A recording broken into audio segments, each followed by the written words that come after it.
That decision did wonders for me. So I completely cut off school entirely after that. Like, not a single bit of schoolwork was done the entirety of year 11 and 12. Pro-Ed was school, essentially.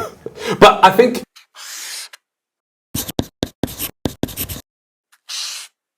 Hi everyone, welcome back to another episode of the podcast. Today we have back Aryan and Kabir. You guys might have already seen them in the previous episodes before. Today, the purpose of our conversation is to show and guide the students to an example of how Aryan was able to get to 99.95, what he did, and our role in allowing him to get to where he ultimately got to, which was obviously 99.94, which is the highest ATO you can possibly get, right? So I guess we'll start off the conversation already by starting with you telling the audience, first of all, again, what subjects did you do in year 11? What subjects did you end up doing in year 12? Yeah, so in year 10, obviously I was very motivated by the scaling as well. That was a big thing that played into it.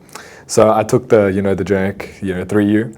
All I knew is I wanted to do 2 sciences, but I wasn't sure which ones. So in year 11, I decided to take all 3. So you did physics, chemistry, and biology? Yeah, in year 11. Okay. Yeah, I wasn't sure which two I wanted to pick because I knew physics scaled really well, and it was very maths based. And I was all right at maths, so I was like, physics sounds good. But in school, I really didn't like it. Yeah, on the other hand, I loved bio, but I knew I had the worst scaling. And I kind of had a decent idea that, I want to do chem.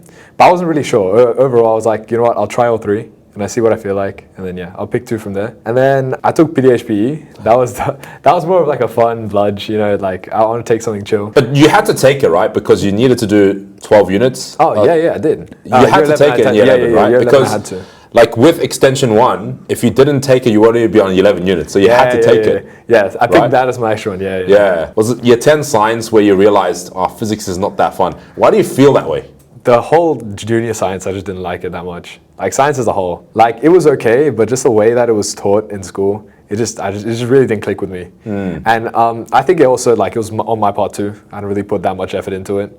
Yeah, I was a bit of like a bludge kid, a little bit, going into year 10. But I think it was like near the end of year 10 where I was like, I might start putting a bit more effort into the sciences. Yeah. And then especially in the bio, because bio was one of the only ones that really interested me. Okay. Yeah, because I thought it linked to my future somewhat. Yeah. Everything else I was like, why am I learning this? The reason why I bring this up, right, is because if you think about this, a lot of students, when they're picking subjects, they're being recommended to pick subjects that they like. Now, let's say, for example, Aryan, he didn't like physics. He didn't pick up. Would he still be able to get 99.95? I don't know. At the same time, a lot of students are picking subjects based on how good their teachers are, which is a big factor. But at the same time, I personally think that you can find more teachers, but you can't pick up a subject that you didn't end up choosing. What I'm trying to say is, students need to be getting the right advice, right? And then in terms of, do you know what subjects are going to obviously perform the best in the HSC? And even if you dislike it, maybe it's because you just need to find better guidance, more inspiring teachers, better teachers that are clear at explaining things, right? In which then will change your perspective and change your understanding of the subject. So you were motivated by definitely the ATAR, the scaling, right? For a lot of parts of it. Okay. Walk me through then, when did you feel like, biology and PDHP was more of a sack, and then you were ultimately going to drop them and pick up extension 2 maths? Well, I immediately knew that PDHPE was not going to be it. Okay. The scaling wasn't great, and it was more for fun, For the sciences, I was actually contemplating whether or not to keep biology all the way through almost almost 3/4 of year 11. I was actually planning to drop physics most of the way through. Oh, okay. Yeah. And I remember I told David, the other David, and then he was actually the one that convinced me not to drop it. Okay. And to keep it for a bit more. Yeah. So I was like, you know what? Okay, I'll hold through it. I'll decide right at the end of year 11. Right. But when I took all 3 in the beginning half of the year, I was pretty sure physics was going to go. Oh, okay. I was pretty sure. Did you just find the content just wasn't it? I think for physics, when I joined the physics class, it was kind of on par with school. So I was very confused because I'd learned concepts in school maybe a bit ahead and then come to pro and learn it a bit later. Oh, okay. And there was a mismatch and I just felt very confused. It felt very unorganized in a way. Because when it was on par with school, the school teacher's a bit weird. And then I tried to cross-check with pro-ed, and it was very confusing. Right. And then I think when I started liking physics again, or thinking that this is the one, was when, because you know how pro-ed goes during the holidays, and it slowly starts to crawl a bit ahead. Yeah, right. That time when I was actually ahead of school, and then I can look back during school and be like, oh, so that's what I learned. And I could cross-reference it, and see that, I actually understand these concepts now. That's when I was like, oh, okay, you know what? nah, like this is all right. I think I can do well in this. Yeah. Yeah. So the interesting thing here is Aryan needed time, right, to learn it ahead, make a decision, understand the concepts without getting different perspectives or different aspects of the subject.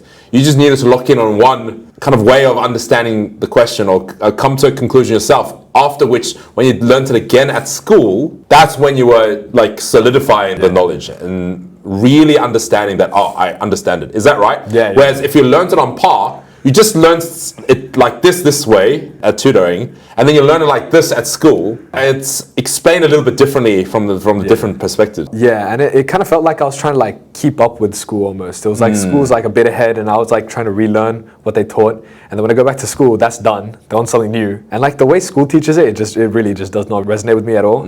So when they teach it, I don't understand half the stuff. And I go to pro ed, and then that kind of lingers in my head when I'm learning it again. Yeah. So it was just like bad for like, the clarity. When did you start classes with Kabir? Might have been this very beginning of 2024, start of like actual year 12. Yeah. So what were you doing before you came to classes with Kabir? I had an English tutor that I've had since year 4, all the way till year 11. Right. Yeah, and I've been with him for so long, right? After a while, I kind of felt that he was good. He gave me really, really good foundations. And then some of the ways I write, he gave me a really solid foundation. But the thing is, like HSC is very specific in the way it wants you to write. And I don't think he knew those specifics as well as someone else might have known. So I felt that even though my writing, I knew it was all right, and it was saying the things that need to be said, it was clear, concise. It just wasn't HSC writing. That's when I realized that, maybe I should like start looking around a little bit. So it was like after the first assessment in year 12, where you're like, okay, I think I need to seek specific HSC advice when it comes to English. Yeah. Is that right? Yeah. What kind of like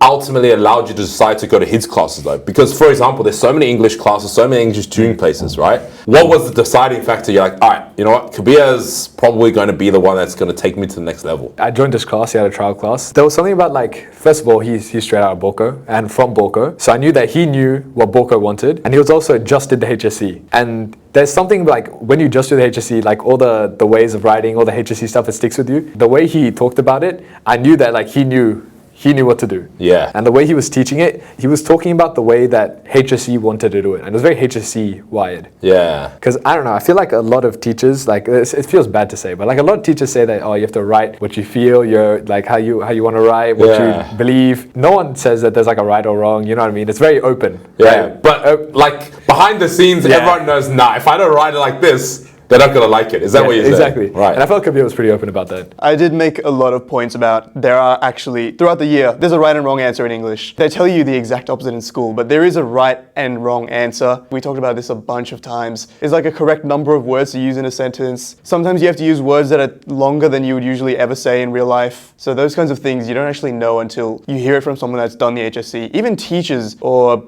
people that are familiar with writing in general, they don't actually have an understanding of what an exam wants you to do, especially when there's so many students that are sitting the same exam. How to stand out is different in the HSC compared to like what these people study in universities. Teachers, they do university level English or just other social science. They don't actually have the HSC English background as much as a fresh grad would. It's kind of a paradox, right? It sounds like a fresh graduate would have less experience, but they have more experience of the thing that the new students need to learn. Yeah.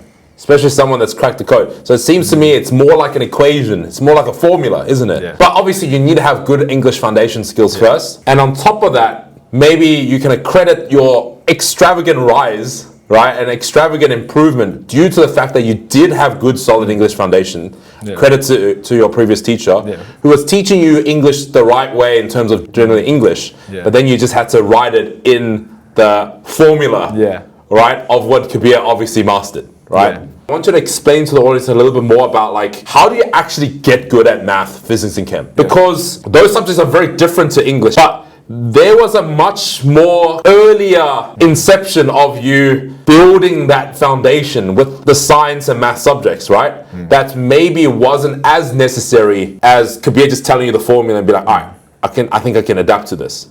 Yeah, so I think school, like initially school kind of ruined maths for me. Because I think when I was a kid, I really liked maths. And then I was like all right at maths all the way up until, high school. And I don't know, something about high school, like junior, like maths, I think it was the way that it was taught or like the way that it was structured. But it just did not resonate with me whatsoever. So essentially what I did is I had a friend who was in pro ed. And then I spoke to him and I was like, oh, I might join this class. I've been to a bunch of other maths tutorings before. And they were all right, but like nothing really, like nothing changed. But I had a friend who was in one of the pro ed classes and he was a year ahead, which I thought was crazy. So he was learning content a year ahead? Yeah, a year ahead. So I spoke to him and I was like, hey, you know what, I'll join your class. Yeah, I'll see how it is. So I joined the class and there was something about the way that it was taught in Pro Ed by Daniel. There was something about the way he taught it that resonated with me a lot more. And there was something about it. It was like completely separate from school and I was just doing it because I kind of enjoyed it. I started enjoying it again a bit more. Yeah. And then there was something about that made me actually want to learn what was happening. So I put more effort into tutoring than I did for school from then. And like when I went home, I actually like properly did the homework, I studied it, I made sure I understood everything, and then I would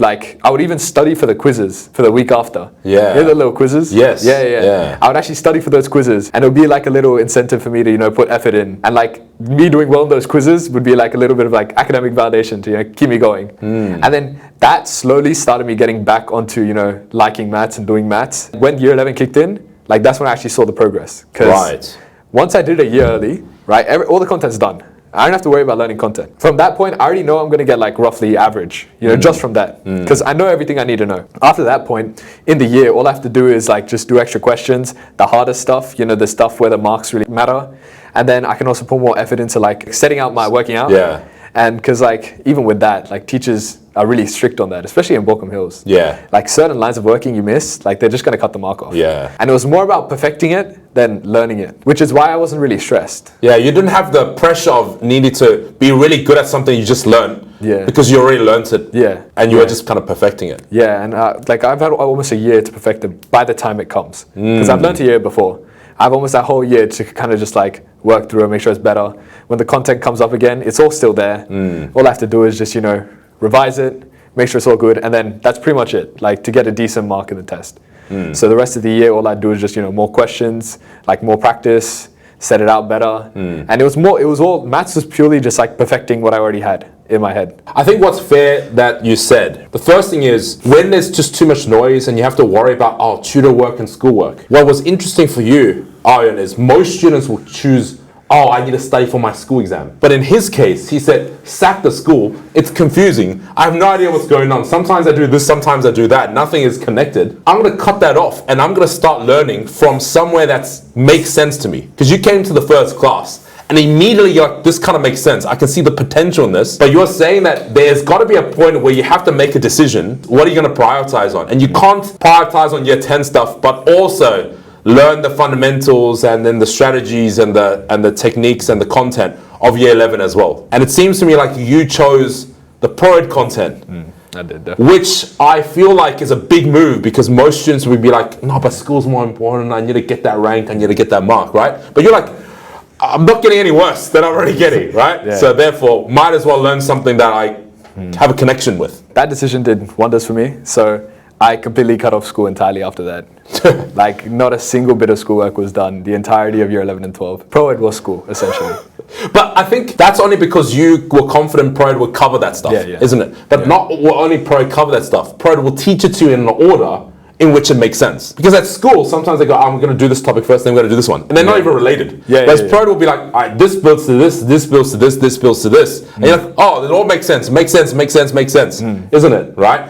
And the stuff that you learn 2 weeks ago, 3 weeks ago, 5 weeks ago, 15 weeks ago, 20 weeks ago, still makes sense to this day because of the order of care that we decided to teach it in so that it's not like just random loose bits of information. I remember by midway year 11, you already finished the year 12 extension 1 content. Do you feel any of the lack of basics from year 9 and year 10 prevented you from really understanding the year 11 content that you were learning with Daniel? Obviously, there's going to be a couple gaps, but those are very easily filled because you're a year ahead. If you're a year ahead, you can very easily chuck in an extra lesson in the week. Yeah, especially if it's something like index laws or something that doesn't, like you didn't learn properly when you were younger, but you need it for year 11. During that lesson, you can also do the index laws lessons before because you have time. right? You're a year ahead. You have plenty of time to fill in the gaps as they come. You don't need to stress. And because those gaps usually aren't difficult, conceptually they're pretty easy to understand, yeah, especially if it's before year 10. Most of it's very easy to understand. Those don't take too long to fill. Yeah. So Pro was able to help support you with those gaps, is what you're saying. Let's pivot now to science. I feel like science is slightly different because you were telling me how physics, even halfway through year 11, you were still on the fence with doing physics and continue with that. We'll talk about the calm one first, chemistry. Like chemistry. When did you start? How did you know you were going to be good? And what was that kind of whole process like? Yeah, so chemistry, I think it started off roughly maybe a couple weeks ahead of school. But then obviously with Pro, it go like through the holiday classes a bit faster. Like it ended up being a term ahead by I think like end of year 11.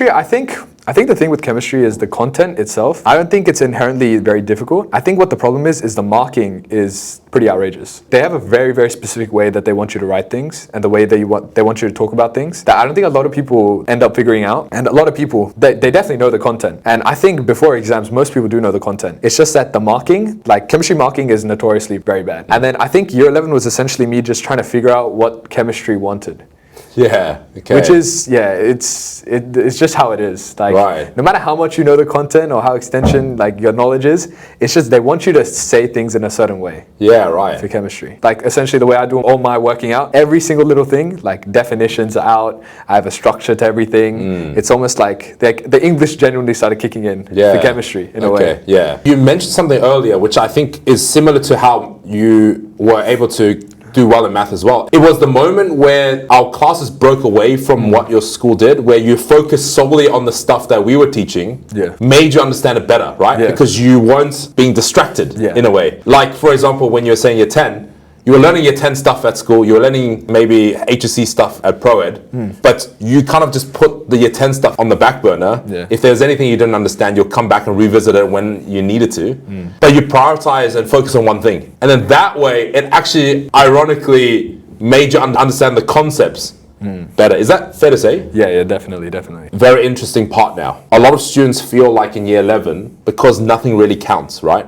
They can spend more time in heavy subjects like Extension 1 math and physics, to an extent chemistry. But when year 12 kicks in, as all the subjects matter, you now have to divert your time to all 10 units, all 12 units that you pick. How was that for you? Because a lot of students drop off immensely. Yeah, I mean, once again, I think it's because I just started earlier. Because when I started earlier, all the content was set. Year 12 started, every single class I go into, it's just revision. I essentially had an entire year for just revision before my HSC. Yeah, for maths, phys, and chem. Okay. I think that's the benefit of starting earlier. Those three were never really problems to me because the content, everything, that was all like set, like it's learned. All I need to do is before the exams, just like relearn all the things, the specific wordings, do a bunch of questions, figure out how to get those like little marks here and there. It's once again just perfecting. Yeah, so those were never really too much of a stress because they're done. Yeah, but the real problem that happened was English. Like I needed to focus for English. Yeah, but I get English because you didn't know the HSC way of writing until now we're finding out term 2 of year 12, right? Yeah. That's like way behind compared to math and physics and chem. But surely throughout the time, you did get stuck and you did get challenged and you needed to spend a lot of time and you felt that the content was hard, right? I have a very like perfectionism mindset, like especially going into HSC, especially because I knew roughly what I wanted to get. I needed to have a perfectionist mindset. So knowing this, when I did the maths, phys, chem the first time, I put all my effort into that so that it was perfect already. So if I do ever come into any like struggles, like I've already addressed them way back. Okay. The first time I learned it. What kind of practice in English did you feel that you did in the junior years, right? That accredited to you being able to get to a standard in which you just join Kabir's class and you can just adapt straight away? So my old English tutor, he'd make me do a lot of, the peel paragraphs. He'd make me do them over and over and over again. Anything that wasn't good, he'd make me do 5 more to make up for it. Wow. So he was a brutal teacher. Every mistake, spelling mistake, he'd like make tallies and then he'd make me do more peel paragraphs. Wow. So that peel structure has been pretty much engraved into my head over just years and years of just doing it over and over again. He made me start doing it quite early as well. Okay. So yeah, essentially with that tutor, I was able to do that structure, that way of writing and just thinking in general so much. And he was also the one that kind of, he was like teachers in the sense that he kind of thought that English was very open-minded. But I think in a sense, in the beginning, it was quite good. It did actually let me think about what I actually generally thought about text. But once again, HSC English, like they didn't really care. But I think it is good to think of it that way a little bit in the beginning, just to get your mind like more analytical, just try and think about your own perspectives and how you write as a person in a sense. Right. When do we focus on that kind of stuff in terms of like writing, getting good habits, and finding a balance as well between the interesting content that's being taught? How do you feel like Pro Ed English in those earlier years kind of addresses both? Like you were saying, you got a lot of the foundations in before the year 11 stage. I've tutored year 9 and 10 and stuff. And the way we do it is exactly the same, is we make people do peel paragraphs, but also we spend a lot of time doing comprehension questions, because a struggle that other people might have is that when they read something, they just don't know what it means 100%. Especially when you're reading more figurative language and it doesn't say exactly what it is, it's said in metaphors and stuff. People don't always know exactly what that means. And so if that's something that you didn't have to struggle with, it's a pretty big advantage. But one thing that we do at ProEd as well is that we have a lot of questions that are just purely comprehension based before we do the peel stuff. And I think that helps to bring everyone up to speed in that consolidation stage at the beginning. And then how do we do it in the sense that the students are still kind of feeling interested with the content that's being taught? I think that actually there's a part of the foundation level that actually comes into year 12, but people don't see it until it happens. And that's the amount of background research you actually have to do in English. In English, there's so much, they call it context, but context is just history. And you don't actually learn that in school that much. They tell you like a decent amount, but you don't actually learn that much until someone makes you either research it or you do the research it yourself. So in those junior years, what makes things interesting for people is when you bring in why this text actually exists at all and what was going on in history, because people care about things that happened, not necessarily one book that one guy wrote. Yeah. So I try to do this as much as possible. If you can bring in why something was written in the first place, then not only is that a year 12 skill, but it also generates a lot of interest. So for example, with my year 10 class this year, I don't know if I should do this every time, but I just gave them the year 12 notes that I made about the historical context for each period. The reason I did that is just because I could tell that they actually cared about the time period before I actually started talking about any particular poetry or anything like that. Yeah. So one way to generate interest is to just think about history, because people like history, people like stories, people, you know, watch movies and stuff. Yeah. And it's kind of like, if you know about crazy things that happen in history, you know, religious conflicts, or everyone suddenly got really rich, which was like context for Great Gatsby. Yeah. So when you start to put it in that kind of context about something that happened in history, people start to really care about it, even in junior years when you don't have as much of an inclination to force yourself to do it like you do in year 12. Yeah. Now, I just want to talk a little bit about then how you were able to catch Aryan up to speed with the level that he was supposed to be at. Okay, so earlier in the year for year 12, I gave Aryan a lot of questions. I gave that whole class a lot of questions every week, and they were all extremely hard. You probably don't remember this because it's over now, but It's over. Yeah. those questions that I would give my year 12s extremely hard work every single week, and it was all analysis, and I kind of caught up the time advantage loss by just giving really difficult work consistently. And what was good about Aryan is that I think he had that same tutoring over school mindset with English, where he did all the tutoring work that was required every week. And that really came in handy, because what happened was the accumulation of all the homework that he did, I had designed it in a way where everything that he wrote, you could actually look back on it and use it in the HSC. It was kind of like this invisible thread that went throughout all of the content that I ended up making for the class. The way that we played catch up, it was about consistency and it was about volume. Now that's really good, because essentially what you're saying is you exhaust yourself past the limit of what you need, and then the limit of what you need becomes easy. And one big aspect of how he was able to handle that surprisingly that fast is because of how solid he was in math, physics, and chemistry already. Because you didn't have to spend so much extra time to do them, and everything was just more like revision and perfecting the craft for you, that you had the luxury of being able to spend that time to do all that work. He also had another chip on his shoulder because you were studying for the UCAT and you didn't do too well for it. Yeah. What do you feel like went wrong for you? Yeah. What do you feel like you did well, and what do you feel like wasn't that good, that in hindsight, if you were to do the UCAT again now, right, you would make adjustments and changes for that? I think like during the UCAT time, it was like roughly near trials. I was like on the academic high almost. So I feel like I tied the UCAT to how well I was doing at school, in a sense that I thought that I would be able to get away with doing a bit less work. So I didn't grind, like I didn't study as much as I should have. But during that time, that was roughly when everything was pretty much set, like my English was getting better. I wasn't in that grind try and study mindset as much. Right, momentarily, because you feel like everything was kind of working out. Everything was good. Everything was good. So I Yeah. was like, it'll be fine. It'll be fine. I think I got a bit deluded because like a lot of people were talking about stories about people who didn't study, they did amazing, blah, blah, blah. And I kept hearing this stuff. So I feel like I didn't put enough work as I should have. And that definitely caught up to me. Because I remember after I did the UCAT and I got the marks, that like straight up ate away at me for a week. Like straight up, it would haunt me in my sleep. Like you go back to school and everyone's like saying the marks. Yeah. And like because I was doing all right in school, I was like, oh, surely he did amazing. It was like throwing lemon on the wound. Like it was bad. Like so for weeks, it just kept replaying and replaying. That feeling that I had after the UCAT. Everyone listening out there, being grounded is very important, isn't it? Yeah, definitely. Not being grounded was the catalyst of potentially not working as hard. You thought you figured it out, right? Yeah. Is there any kind of closing statements or last thoughts that you guys would like to add that we didn't really talk about? Let me ask about English like day to day, because Yeah. we know what you did for tutoring. Yeah. But After you get revisions like marked by me, or you would do an exam from us in tutoring, what actually did you do between days of tutoring or between getting rounds of feedback? What did you actually think about when you had to do those revisions? The way I studied English essentially was that like I learned the text and everything, right? And almost like 5-6 weeks before I start making the base essay. And like I pretty much had a system set up for every single essay I do. So the first couple weeks I'd do a bunch of research, like grab a bunch of critic articles, points, everything, and just collate it into a document. Because once again, my analysis is nowhere near as good as some guy from Harvard. Yeah. So I always take quotes from them, put it into a little doc. I just do a bunch of research, look at a bunch of analysis, and then I start collating it all into sentences. And then pretty much every single sentence, I try and perfect it as much as I think I possibly can.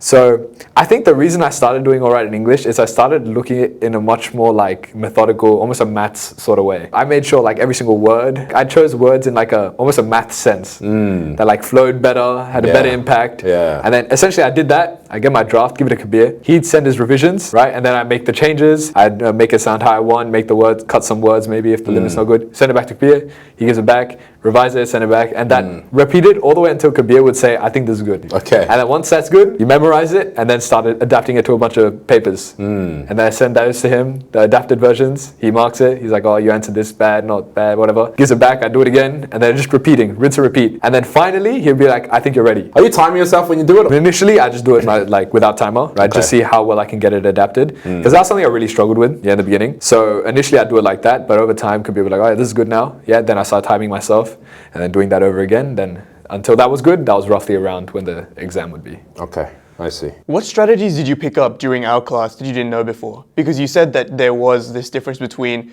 good foundations and HSC specific strategy. Do you recall any specific things that you picked up during your time with class here?